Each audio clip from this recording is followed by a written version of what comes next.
Jemaat kekasih Tuhan, Shalom. Shalom. Iya, kita ada dan patut bersyukur kepada Tuhan karena Tuhan telah ada dan menggerakkan hati kita yang hadir pada saat ini ada di dalam kebaktian minggu terakhir di dalam tahun pergumulan 2024. 52 minggu dalam setahun. Dan di hari ini adalah hari yang ke-363. 2 hari lagi kita akan ada dan menyelesaikan hari-hari tahun pergumulan kita di 2024. Dan ketika kita range ke belakang mengevaluasi kehidupan kita, karena memang kehidupan ini ada 3 zaman, masa lalu, masa sekarang, dan akan datang. Masa lalu jangan disesali, tetapi masa lalu harus ada dan menjadi batu loncatan untuk masa kini, untuk ada di dalam kehidupan masa depan yang lebih baik. Sehingga tentunya kita semua di minggu-minggu terakhir ini mari untuk mengevaluasi diri kita. Dan ketika kita melihat bahwa di dalam 52 minggu itu ada orang yang full beribadah. Ada orang yang tidak pernah ada dan tidak pergi beribadah ketika hari Minggu. Tetapi ada juga orang-orang yang tidak full. Bahkan mungkin mereka beribadah ya untuk hilang kalau dalam 1 tahun mereka ada dan beribadah 40 kali atau 30 kali. Atau mungkin ada beribadah cuma 2 kali atau 3 kali. Karena menganggap bahwa beribadah itu adalah hal yang biasa saja. Kalau ada orang yang kita tanya kenapa tidak pergi beribadah, semua orang ada dan mempunyai alasan ketika kita tanya, hari Minggu nih, mari ketemu pergi ibadah. Nanti juga ada urusan, aduh beta pun kepala sakit, beta poros sakit, lutut sakit, banyak yang sakit. Dan ada juga orang yang berprinsip demikian sehingga mereka ada dan tidak pergi berkebaktian atau pergi beribadah di hari Minggu atau hari-hari apapun saja. Mereka ada dan mengatakan mungkin ada di antara kita juga yang berprinsip demikian. Bahwa orang yang pergi ke gereja dengan orang yang tidak pergi ke gereja sama saja. Sing ada beda dong pun kelakuan. Bapak Ibu yang kekasih dalam Tuhan Yesus Kristus, beta mau bilang bagi kita orang yang percaya apalagi orang-orang yang senantiasa pergi ke gereja, ini adalah kritikan iman bagi kita. Saya ulangi sekali lagi bahwa kalimat ini adalah kritikan iman bagi kita. Bagaimana kita sebagai orang yang percaya kepada Tuhan melihat hari Minggu itu adalah bengkel, adalah hospital, rumah sakit. Bagi iman kita, bagi jiwa kita, bagi kehidupan kita. Bagaimana ke gereja, ke kebaktian itu mampu untuk memperbaiki, mampu untuk mengobati, mampu untuk memulihkan iman kita yang sakit, memulihkan iman kita yang ada dan rusak. Itu yang mesti kita lihat bahwa ke gereja, ke kebaktian itu sangat penting. Dan harus ada di dalam kehidupan yang berbeda dengan orang yang senantiasa pergi ke gereja, dengan orang yang tidak pergi ke gereja. Namun ketika itu ada, yang saya bilang tadi mari mengevaluasi diri. Bertahun-tahun kita ada di dalam kebaktian sepanjang kita sebagai orang Kristen. Kita senantiasa berkebaktian setiap saat, kebaktian apapun, atau kita juga sering ke gereja walaupun bolong-bolong dan tidak ada perubahan karakter, tidak ada perubahan moral, tidak ada perubahan etika, tidak ada perubahan spiritual. Tidak ada berubah di dalam kehidupan kita. Yang mabuk tetap mabuk, yang selingkuh tetap selingkuh, yang narkoba tetap narkoba, yang homo tetap homo, yang hati sakit simpan akar pahit tetap akar pahit, yang korupsi tetap korupsi, yang egois tetap egois, yang sombong tetap sombong. Itu coba kita ada dan melihat. Dan itu berarti warning untuk iman kita. Iman kita sakit parah. Iman kita perlu ada di dalam perubahan. Kita sudah salah jalan. Kita sudah tersesat walaupun kita ada di dalam gereja. Walaupun setiap saat kita berdoa kepada Tuhan. Walaupun setiap saat kita ada di dalam paduan suara. Walaupun setiap saat kita melayani Tuhan, ketika kita melakukan hal itu fine-fine saja. Pertanyakan imanmu kepada Tuhan. Sepanjang liturgi yang kita baca tadi adalah ungkapan bagaimana kasih setia Tuhan yang luar biasa membimbing, menuntun, menyertai kehidupan kita. Adakah hati kita tergerak ketika kita membaca, ketika kita ada di dalam pengakuan dosa kepada Tuhan? Dan orang-orang yang fine-fine saja ketika menerima berkat tetapi tidak mampu untuk ada dan bersyukur kepada Tuhan melalui kata dan perbuatannya, itu berarti kalau mau bilang orang itu kacang lupa kulit. Seng tahu terima kasih. Orang-orang itu adalah orang-orang yang betul seng malu por Tuhan. Jadi beta mau bilang mari malu sadiki jua. Jangan tinggal dengan ton itu, jangan nyaman dengan ton itu. Tetapi mari merasakan kegelisahan. Mari merasakan keresahan. Mari merasakan kesalahan ketika kita tidak melakukan apa yang Tuhan kehendaki di dalam kehidupan kita. Bapak Ibu yang kekasih dalam Tuhan Yesus Kristus, luar biasa pembacaan kita pada saat ini yang mengarahkan kita kepada penyadaran diri. Siapakah kita ini, bagaimana kehidupan kita ini sampai kita ada di akhir minggu 52 minggu tahun 2024 ini. Mazmur 111 ayat 1 sampai 10. Judulnya saja Bapak Ibu, kebajikan Tuhan. Judul perikopnya saja itu menggerakkan hati kita, menggetarkan jiwa kita. Ketika kita tetap ada di dalam kehidupan yang aman, merasa aman-aman saja di dalam dosa dan pelanggaran. Mazmur ini ada dan menekankan kebesaran dan kebajikan Tuhan. Mazmur ini adalah merupakan mazmur hikmat yang mengajarkan umat untuk mengingat pekerjaan Tuhan di dalam kehidupannya. Dan ketika kita membaca di dalam tulisan Ibrani, maka mazmur ini ditulis secara akrotis atau alfabetis. Artinya bahwa setiap ayat-ayatnya itu diurut-urutkan sesuai alfabetis Rob Ibrani. Dan ini mau mengungkapkan bahwa Mazmur 111 ini merupakan adalah mazmur yang menunjukkan keutuhan, kesempurnaan, keteraturan karya Tuhan di dalam umat manusia. Sehingga si pemazmur begitu jelinya untuk menulis agar setiap orang yang membacanya menyadari akan hal itu. Jemaat yang kekasih dalam Tuhan Yesus Kristus, untuk ada dan memahami mazmur ini supaya kita berubah di dalam kehidupan kita, kita dituntun oleh tema bersyukurlah dan berserahlah kepada Tuhan pemelihara kehidupan. Tema Gereja Protestan Maluku ini juga searah dengan apa yang dikatakan oleh judul perikop ini, kebajikan Tuhan. Saya mau melihat ada 3 pokok yang harus menjadi perhatian kita semua. Sehingga kita menyadari kehidupan kita ini bagaimana luar biasanya kasih Tuhan bagi kita.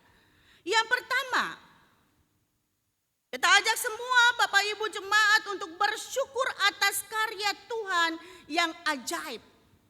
Dan itu diuraikan di dalam Mazmur 1 pas ayatnya yang pertama hingga ayatnya yang keempat. Kalau tadi semua membacanya puji Tuhan. Kalau ada yang cuma nganga saja tetapi tidak membaca di dalam hati, tidak lihat, lalu pikiran tempat lain lagi, aduh. Sehingga Mazmur ini dalam ayat yang pertama itu didahului dengan kata haleluya. Dan di belakang haleluya ini diberi tanda seru. Itu berarti bahwa haleluya ini adalah seruan. Jadi sebenarnya ketika kita mengatakan haleluya, jangan landai. Kita harus mengatakan haleluya itu dengan segenap hati. Haleluya. Ya. Kita selalu biasa mengucapkan haleluya ini diikuti dengan ungkapan syukur. Karena memang haleluya dan bersyukur ini adalah satu rangkaian yang tidak bisa dilepas pisahkan. Ungkapan syukur dan haleluya ini adalah kalimat atau kata yang satu. Bapak Ibu, kita selalu mengatakan haleluya ini. Tetapi kita tidak pernah ada dan mengerti bahwa sesungguhnya kata haleluya ini terbagi dari 3 penggalan kata. Yang pertama itu hale. Ya. Akar katanya dari kata halal yang berarti memuji. Kemudian kata kedua adalah lu yang artinya marilah. Ini adalah suatu ajakan, marilah. Kemudian yang ketiga adalah yah. Yah ini adalah merupakan singkatan kata Yahweh, Allah. Ya. Allah adalah pengakuan pada Tuhan. Sehingga ketika kita mengatakan haleluya, objek sentral pujian itu adalah kepada Tuhan. Jadi arti seluruhnya adalah marilah kita memuji Tuhan. Ini adalah suatu ajakan untuk memuji Tuhan, suatu ajakan untuk menghormati kasih Tuhan dalam kehidupan kita setiap hari. Haleluya dinaikkan ketika kita bersyukur. Dan itu dikatakan di dalam pembacaan Mazmur setiap ada ungkapan syukur.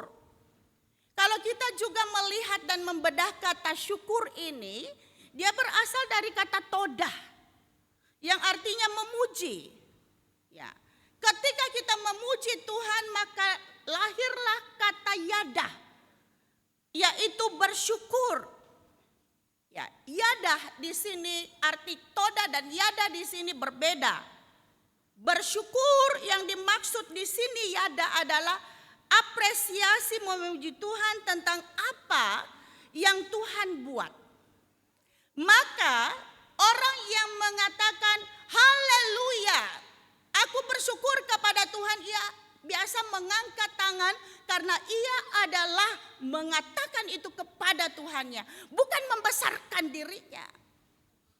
Walaupun terkadang orang-orang biasa melakukan ibadah syukur karena wisuda dan sebagainya, oh itu saya mau kalah dari yang lain. Sentralnya bukan Tuhan, sentralnya adalah katompung hidup. Biasa kita bikin syukur begitu. Dan itu kekeliruan.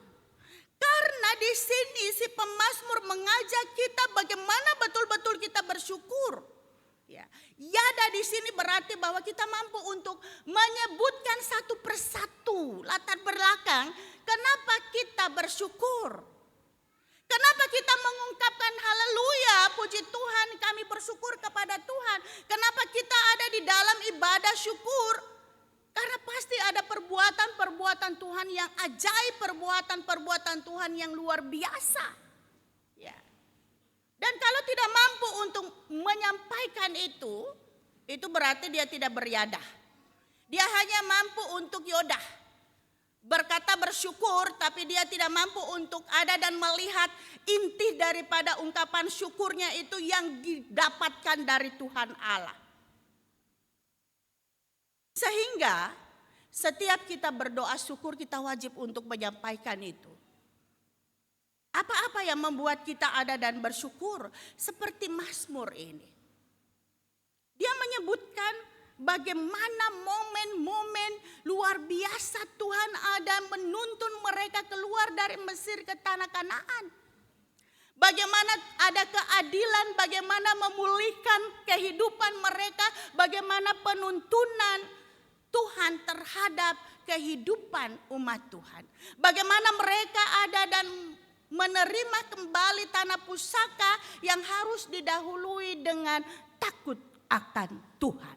Perbuatan baik.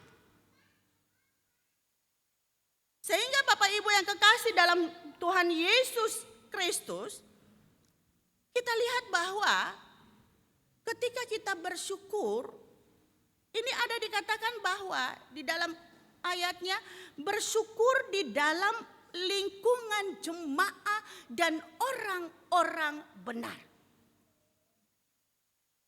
Dalam artian bahwa bersyukur dalam jemaah, dikatakan jemaah biasanya itu kalau dibilang berjemaah dulu-dulu, disitulah dibacakan hukum Taurat. Bagaimana menuntun jemaat ini untuk ada dan betul-betul mengenal dirinya lalu bersyukur. Bersyukur di hari Minggu ini. Bersyukur bagaimana Tuhan menuntun kita satu minggu itu kita masuk di minggu ini. Bersyukur karena hari Minggu ini juga adalah hari kemenangan Tuhan Yesus Kristus. Tuhan Yesus bangkit. Hari di mana kita juga memperingati kemenangan, penghapusan dosa-dosa kita dan pengangkatan kita menjadi anak-anak Tuhan. Sehingga hari Minggu bukan hari Minggu yang biasa-biasa saja. Jadi kalau datang di gereja jangan baca cerita, datang di gereja jangan tidur, datang di gereja jangan main HP. Tetapi jam-jam kebaktian itu pergunakanlah untuk bersyukur kepada Tuhan. Karena 6 hari lamanya Tuhan menuntunmu dan di hari ini juga Tuhan ada dan menuntunmu. Tuturkan. Bagaimana kebaikan Tuhan dalam seminggu itu di dalam kehidupanmu. Jadi jangan bilang ke gereja dan ke gereja sama saja. Jadi jangan anggap bahwa ke gereja itu hanya ritual biasa, hanya kebiasaan. Lalu ke gereja itu, mari katong ke gereja malu hati lai. Nanti majelis lihat katong saya pernah gereja. Nanti ibu pendeta email lai, tuang anak lancang itulah tegur katong. Kenapa sampai gereja? Kan begitu. Biasa katong pergi gereja karena apa? Malu hati pada orang. Bukan malu hati per Tuhan. Ini aneh. Yang beta bilang tadi ke gereja adalah bengkel, hospital imanmu, hospital jiwamu. Berubahlah ketika pulang dari gereja. Bukan baru di pintu situ sudah bamaki, sampai di gereja, sampai di rumah bikin lain. Karena tempat bersyukur itu juga di dalam kelompok orang yang benar. Ya, kelompok orang yang benar di luar kebaktian. Duduk bersama lalu menceritakan kasih Tuhan kepada orang-orang lain. Sehingga tadi lagu bilang, darimu engkau memuliakan Tuhan, darimu engkau memberitakan kasih karunia Tuhan. Bukan duduk bersama, duduk balingkar, lalu sloki jalan. Ini kebiasaan.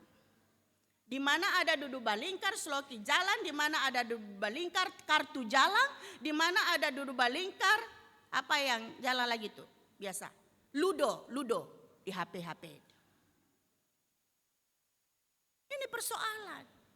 Tuhan mau bahwa ketika kamu ada dan menyadari hidupmu ada, itu karena kasih Tuhan. Mari, jadikan rumahmu juga sebagai gereja yang kecil. Tempat untuk senantiasa bersyukur, tempat untuk senantiasa bergumul. Bukan sebagai tempat luar angkasa, planet. piring terbang, sepatu terbang. Toh biasa toh kalau baku marah suami istri, baku share, ambil sepatu, ya? Kalau di dapur ibu-ibu sumara langsung angkat piring, atau lempar ke laki. Atau jadikan rumah sebagai rumah hewan, banyak babinya dan banyak anjingnya. Yo dekat-dekat tahun baru lagi, kemarin belum potong, potong nanti tanggal 1, babi dan anjing itu. Jadi persoalan-persoalan itu yang harus kita lihat. Bagaimana kita ada dan melihat bahwa Tuhan menuntun kehidupan kita. Kita harus bersyukur di dalam setiap momen. Yang kedua, berserah pada pemeliharaan Tuhan. Bapak Ibu yang kekasih dalam Tuhan Yesus Kristus, dikatakan di sana bahwa diberikannya rezeki kepada orang-orang yang takut akan Tuhan. Ini adalah kalimat fasib, diberikannya. Kalau kita berpikir kenapa bukan si pemazmur mengatakan aku menerima berkat dari Tuhan. Bapak Ibu, karena si pemazmur mau ada dan mengarahkan kehidupan kita bahwa objek segala sesuatunya itu adalah Tuhan. Tuhan penginisiator, Tuhan pemerkarsa kehidupan kita yang senantiasa memberikan yang terbaik di dalam kehidupan kita. Si pemazmur mau mengajak bahwa persoalan bersyukur itu bukan persoalan situasi dan keadaan kita. Tetapi pemazmur mau mengajak umatnya untuk senantiasa memandang kepada Tuhan, sang pemberi hidup itu, sang pemelihara hidup itu. Tetapi kita sering fokus pada diri kita sendiri. Kita tidak pernah fokus kepada sang pemelihara hidup itu. Segala sesuatu yang kita ada dan lakukan senantiasa fokus kepada keinginan kita, fokus kepada diri kita sendiri. Banyak orang yang senantiasa ada dan lupa menghitung berkat Tuhan di dalam kehidupan mereka. Banyak orang yang senantiasa merasa kehidupannya ini mengeluh saja, lalu merasa sengsara saja, lalu juga merasa senantiasa ada di dalam kepahitan hidup, ada di dalam masalah saja. Ini terjadi ketika kita fokus kepada diri kita sendiri. Maka bagi orang-orang yang fokus kepada dirinya sendiri, orang-orang yang di luar Tuhan, yang tidak tahu ada dan melihat kekuasaan Tuhan, yang tidak tahu bersyukur, yang tadi beta bilang kaca lupa kulit itu, ketika ada masalah, ketika ada kegagalan, itu dia anggap adalah luka. Luka yang menganga, yang sungguh-sungguh menyakitkan hatinya. Dan bisa membuat stres, dan bisa membuat putus asa, lalu lari ke hal-hal yang negatif. Tetapi bagi orang yang hidup, yang fokus kepada kuasa kasih dan kebenaran Tuhan, yang selalu bersyukur, masalah, kepahitan, itu adalah pembelajaran yang Tuhan berikan. Melalui itu kita dikuatkan oleh Tuhan. Sehingga itu semua ada dan disyukuri. Untuk itu ketika Tuhan memberikan pembelajaran di dalam kita punya hidup, apa yang tidak kita senangi, mari betul-betul belajar. Mari betul-betul mencari kehendak Tuhan di dalam luka kita. Mari mencari kehendak Tuhan di dalam masalah kita. Mari mencari kehendak Tuhan di dalam kekecewaan kehidupan kita. Bahkan mari mencari kehendak Tuhan di dalam kesukacitaan kita. Karena Memang orang Kristen diajak untuk ada dan mengatakan bersyukurlah dalam segala hal. Ini yang Tuhan kehendaki. Kalau hanya melihat luka, hanya bisa melihat masa lalu. Tidak bisa untuk ada dan melihat masa depan. Jemaat Beta mau bilang kata-kata hari ini untuk jemaat, jangan menyerah. Tuhan mengasihimu. Jikalau tidak ada pundak tempat bersandar, setidaknya masih ada lantai untuk bersujud berdoa. Dan jangan pernah berhenti berharap kepada Tuhan. Dan teruslah berserah, tetapi tidak menyerah. Tetaplah melangkah dengan harapan dan iman, kepercayaan yang pasti bahwa Tuhan akan buka jalan. Jangan tinggal aduh. Tetapi harus haleluya, puji Tuhan. Sehingga semangat kekuatan iman itu ada. Yang ketiga yang harus kita lihat dari pembelajaran pada minggu 52 ini adalah hidup dalam hikmat dan takut akan Tuhan. Ayat yang ke-10. Bagian ini adalah penutup dari pembacaan kita. Dan bagian ini berisi sebuah ucapan hikmat dan hidup dengan rasa takut akan Tuhan. Hormat kepada Tuhan. Itu berarti bahwa si pemazmur mau bilang bahwa hidup itu harus tahu diri dong. Hidup itu harus ada dan melihat apa yang Tuhan suka.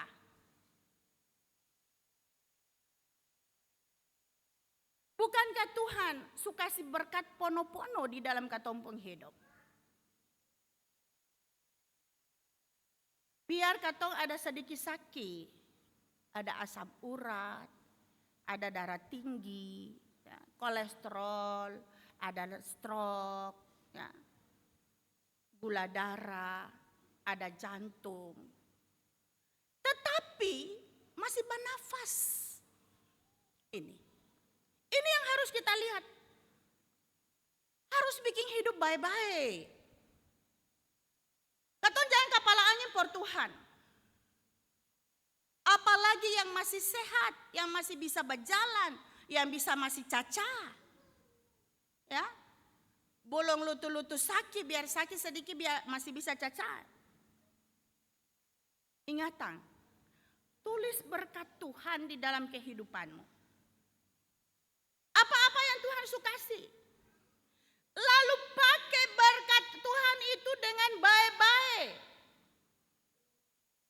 Pakai berkat Tuhan itu untuk ada dan memuji memuliakan Tuhan, bukan sombongkan diri. Itu dapat lihat waktu tanggal 26. Suhabi sombayang, pulang di rumah sombayang, tutup dengan sopi. Jangan kasih habis uang yang Tuhan kasih itu. Tuhan kasih bukan por beli sopi. Por kasih senang orang pun hidup. Tetapi Allah geleng kepala. Tuhan kasih kepeng itu bukan untuk beli petasan. Kasih hambur kepeng. Mari ajar anak-anak katong untuk bagaimana bersyukur yang tepat. Bagaimana untuk mempergunakan berkat yang tepat di dalam kehidupan kita. Sehingga minggu 52 ini sebelum kita masuk ke dalam minggu atau pergumulan akhir tahun dan minggu pertama di Januari adalah perjamuan, minggu ini adalah perhaliran, bertobat. Bikin hidup benar di hadapan Tuhan. Sebentar, jemaat berdiri, lalu jawab pertanyaan-pertanyaan apa itu adalah pengarah kehidupan. Berat nih, karena sebelum tanggal 5 ada tanggal 31 malam. Di range waktu dari tanggal 29 dengan sampai tanggal 5 ini, jaga hidup. Jangan ada hidup yang mendukakan citakan Tuhan. Bersihkan hidup untuk masuk di dalam perjamuan. Bukan tempat perjamuan itu Tuhan, beta sudah minum tanggal 31, beta sudah maki dan sebagainya. Tetapi selama 6 hari itu kita ada dan coba untuk terus berjalan sesuai dengan kehendak Tuhan. Sesuai apa? 4 pertanyaan yang kita jawab nanti. Sehingga beta mau bilang kepada umat Tuhan ini, sekali lagi jangan menjadi umat yang bagaikan kacang lupa kulit. Karena hidup ini bukan soal apa yang kurang, tetapi bagaimana kita bersyukur dengan apa yang Tuhan sudah berikan. Tuhan sayang katong semua. Amin.